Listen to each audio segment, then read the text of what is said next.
Դատավորը վերդիկտ հրապարակելուց հետո, սահմանելով լրացուցիչ դատալսումների տարին, ամիսը, օրը և ժամը,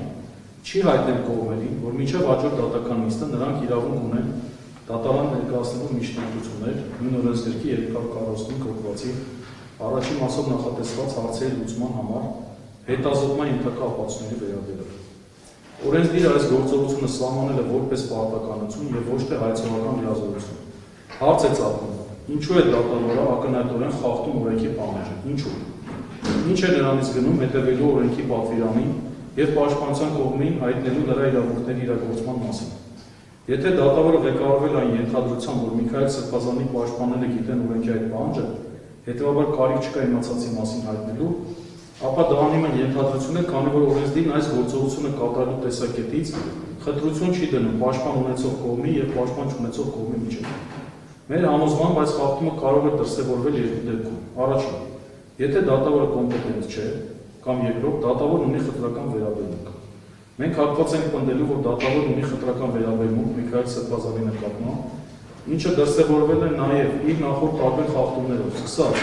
գործնստանդարտության չուղարկելու, կալանքի ժամկետների երկարաձգելու, որոշման մեջ կեղծ տվյալներ ներառելու գործողություններից վերջացած այսօր խախտումով։ Ղեկավարվելով քաղաքացիական դատավարության օրենսգրքի 70 հոդվածով և քրեական դատավարության օրենսգրքի 40 հոդվածով Երևան քաղաքի առաջի հացանի ընդհանրավարության քրեական դատարանի դատավորը Մելիք Սեցյանին հայտնում են բացակ և խնդրում այն ընդունել։ Պատվարժան դատարան, իրոք հարց է ծագում, ինչու է դուք նման խախտումներ ցույց տալիս։ Անկեղծ ասած չեն կարող պատկերացնել։ Սևը սպիտակի վրա գրված է քրեական դատավարության օրենսգրքի մեջ։ Վերդիկտը հայտարարելուց հետո կողմին հայտնում է։ Դուք հայտարարեցիք վերդիկտի մասին ու արագ հեռացաք։ Լավ ուզում ենք հասկանալ, ինչն է, ինչ նախնդիրը։ Ինչու չեք ուզում Միքայել Սրբազանի ժողովրդական լեզվով ասած արև դիպչի։ Ինչ նախնդիրը, ինչու դա մեր վրա չի տարածվում։ Ինչու դատավորական նորմերը մեր համար չեն աշխատում։ Որն է պատճառը։